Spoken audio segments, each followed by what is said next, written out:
And joining us on the line all the way from New Zealand, it is great to welcome to Flow Jody Direen. G'day, Jody. How you doing today? Hey, I'm doing well, thank you. How's things in the land of the long white cloud at the moment? Is it beautiful where you are? Is it things starting to get a bit warmer? What's it doing? It is starting to feel like summer, which is lovely. I'm on the west coast of the South Island of New Zealand. I live in Franz Josef Glacier, which is a rural, isolated town. There's only about 300 people that live here, so it's very peaceful and definitely beautiful. I live in kind of the middle of the mountains, really. So, I've been, obviously by default, I've had a bit of downtime with COVID and things. So over the last couple of years, so I've been really making the most of that and getting out and about in nature. And I love outdoor adventure, so that's been a big part of my life over the last couple of years. New Zealand's just come out of another lockdown because we had a Delta outbreak here. The North Island, a good part of the North Island, still in lockdown. But prior to that, we had a good year without COVID, so I got a lot of shows under my belt. And, just making the most of the situation at hand, really. But I definitely miss Australia so much. It's been more than 2 years since I've been over there to play a show now, so that feels kind of weird to me. Wow, that long. Gee, It's been that long. I was meant to come over in August for a festival up in Mackay, but that really bad timing. I think a week before I was due to fly, the border shut. So wow. What about around where you are? Are you able to do some shows at the moment, or have you got any upcoming? How's that looking for you? So just prior to this lockdown, I actually did a really extensive shows. I had about 8 weeks of back-to-back shows on the weekends. So New Zealand's a pretty small country to get around, and the country music industry in New Zealand's a lot smaller in proportion compared to what it is in Australia. So for me as a touring artist, it doesn't take long to whip around New Zealand. And also, you can easily start kind of, overplaying here. So I kind of, I don't have any regular shows that I play. I kind of I book shows when they come in, and then I have a bunch of dates in my calendar, and I go and play them, and then once that's done, I'll have a break until I feel it's ready to go back out there again. So and so at the moment I'm kind of just on that downtime period, which was good timing because that's exactly when our lockdown happened. So I didn't have to cancel any shows. Yeah. So probably I would say I'll have a break now till this probably early next year, this summer. And then we'll just see, how things are looking. It's kind of hard to plan too far out at the moment. So, Well, you said before you enjoyed the outdoors. I noticed you took your parents out to do some whitewater rafting. How did that go? Yeah, that was interesting. My parents had never been whitewater rafting before, and it was only about my second time. We were in Packraft. So my partner and I actually recently started a business called Packraft New Zealand, selling these things just as a bit of a side hustle. And we decided, to put them to the test with my parents, who are complete beginners, and we threw them into a very big-class river. But they're actually surprisingly stable. My dabs did flip out right at the start. Probably the hardest record of the whole trip, and that was pretty hilarious. It wasn't so funny at the time, but afterwards it was hilarious. Yeah. And definitely whitewater is one of my biggest fears. It just so happens that my partner is an extreme whitewater kayaker, and he's travelled the world kayaking as a sponsored kayaker. So it's a big part of our lives, and so I often get dragged along on the odd trip, and it definitely throws me out of my comfort zone. But it's all character building stuff. I love it. Yes, I can understand that, and it was a fun little video to watch as well. So good on you for putting that up there. Oh, thank you. And enjoy that. Now we're here to talk about your song from your album, and the song's called "The Thing Is," and it's a bit of a real sultry tune. I found the one that I dare say when you're performing it live is very quick to raise some temperatures of some of the menfolk in the audience. I suppose you could put it like that. Yeah, I mean, I actually really enjoy playing this song live because it's actually reasonably stripped back in terms of its production. So it really gives me the opportunity just to let my vocals fly, and I really do get into the performing, side of it when I'm playing this song live. And I do play to the lyrics, and I always think back to my first couple of dates with my partner and kind of tap into the emotion that I experienced, which is what the entire song is about, which is that kind of being in lust stage, that Yep. with a perfect stranger and you've just fallen head over heels and, you've probably got your rose-coloured glasses on a little bit, but the chemistry's flying and, that's essentially what the song is about. So I really do, kind of work that on stage and kind of, bring back those memories of those first couple of dates with my partner, and just the reason why I recorded the song in the first place. So, it's definitely a slightly sexier song, for sure, and that's reflected in the video as well. Yes, and just before we talk about the video and that, when you're writing your songs, is your songwriting coming from your own personal experiences, like this particular time when you first met your partner? Is that how you get it all to happen? It is, very largely. I don't write, I write a lot of my own songs, but I also do record other people's songs as well. But when I am writing my own songs, the inspiration is definitely drawn from a personal experience of some kind, or just an emotion, a fleeting emotion, that might hit me, and somehow I connect words to that emotion, and then that's how a song might start. But I do always feel that the best songs are the most heartfelt ones, and I've always kind of run with that philosophy when I'm writing. Are you more about the lyrics or the melody? Which happens first, or do they happen sometimes at the same time, or it doesn't bother you which way it happens? It doesn't bother me which way it happens, and honestly, for me, it's happened in every kind of way you could imagine. Yep. Sometimes I'll have a song title that I just am so engaged with, and then I'll build the song around that.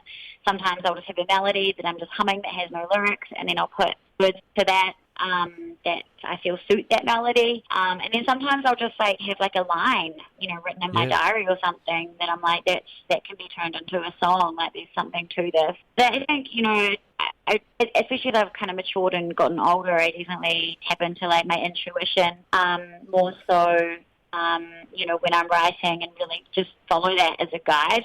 Yep. And write through feel. Yeah. There's nothing wrong with that. Whatever works. So if it's working for you, just keep going with it. It's doing all right. It's doing all right, if you ask me.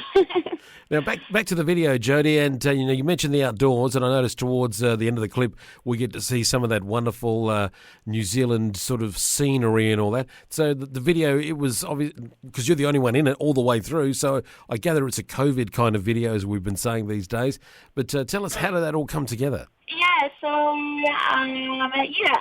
I guess COVID kind of video, but it was more that I actually really wanted it to be quite a simple video, and we did consider having other actors involved, but it does start to really complicate the shooting, the production standpoint of a video as soon as you get more people involved in more locations and things, and I just wanted this song I didn't want to take away from the song by having too much going on in the video. I just really wanted it to be just me throughout, so that I was really able to kind of play on that emotion and just tell that story purely just through my emotional experience, and trying to accomplish that without without needing another actor to actually get that message through.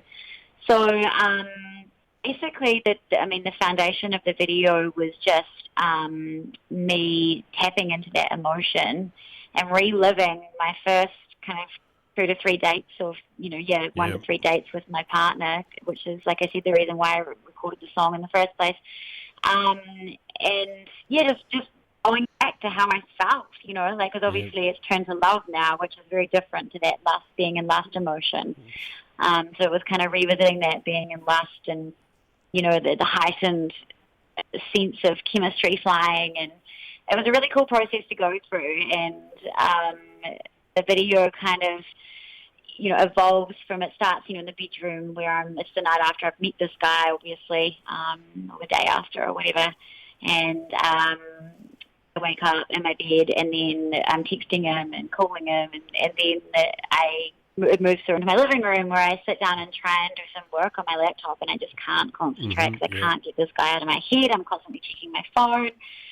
And then I just give up on work in the end because I can't think straight, and I need to go and clear my mind. And I head up into the mountains, in some ways to reconnect with myself, because that's something that I had to do in real life, because Yep. it just sometimes when those emotions get too intense, you almost cultivate this fear of like, oh my God, this feels too good to be true. Like, surely this isn't going to last, and sometimes those insecurities start to bubble up to the surface. And so that kind of mountain scene reflects that phase, I suppose. Yeah. And I think that a lot of people go through that. They just don't really talk about it. But, like when you meet someone new and it just feels like you're on a drug, like a natural high, right? And you don't want it to end, but then you know that there's always this chance that it might end.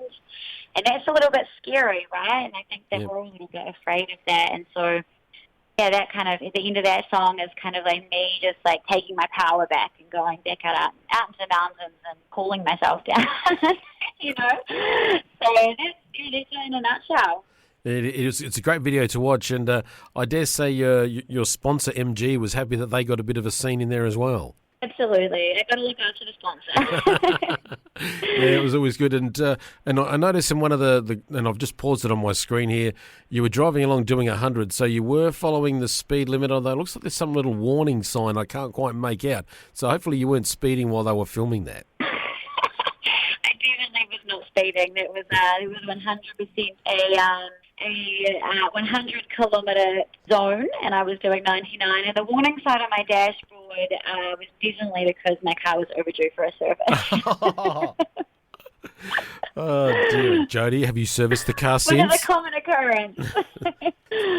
So has the car been serviced now? It has been, yeah. Yeah, she's good to go. Now, I'm just to make sure now, it wasn't a case you were slowing down to 100, you were just getting up to 100. Is that right? Because the way my wife drives, she's always slowing down to 100. So I just checking. Yeah, people are getting up to 100. Well, Jody, It's a great clip that's out at the moment. It's from your album. It's the was it? Is this the fourth single from your album, Smoke and Ashes?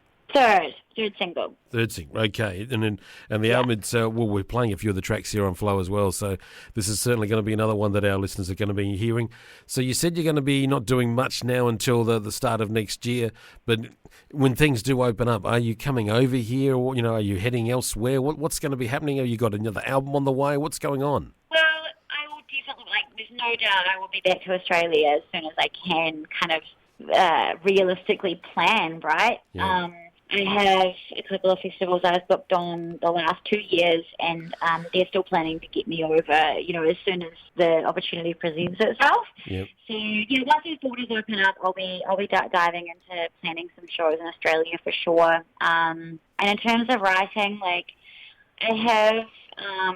have been feeling inspired to write again, and so I would love to record another album. I don't think it's going to be anytime really, really soon. I need to get some shows under my belt before I can kind of start thinking about that, because that's kind of how my albums are funded, right? If they're playing shows. So that's kind of, it's really, I'll be touring New Zealand, early next year.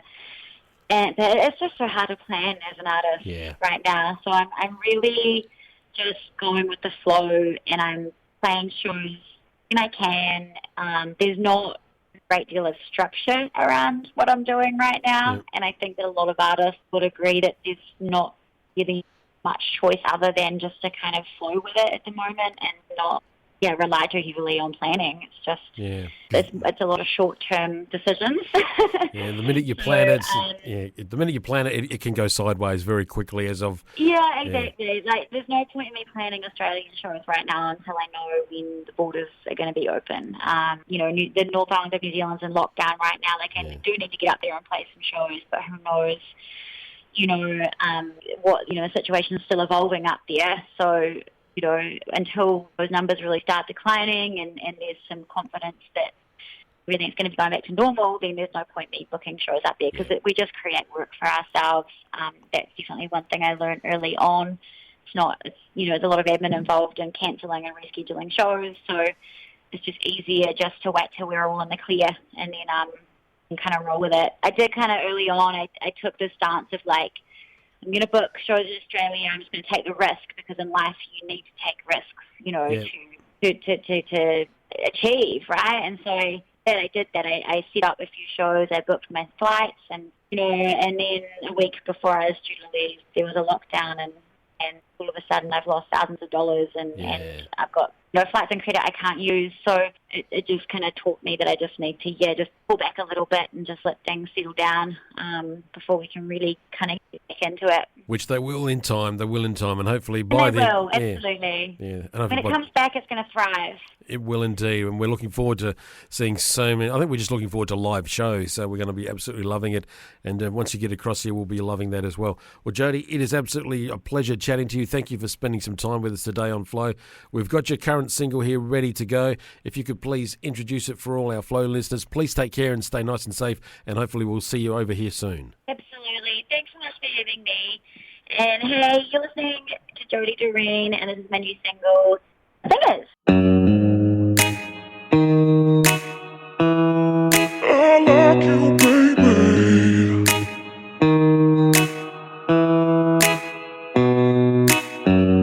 The thing is, I saw you across the room, and I just had to walk over, say hi.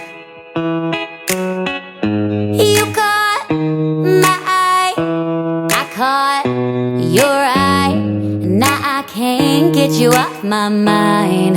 It's got me thinking, maybe this could be that crazy kind of something straight out of a movie scene. It's got me moving closer, writing down my number so you can keep on doing what you're doing to me. 'Cause I like you, baby. The thing is, I don't even know you, but I really wanna get to.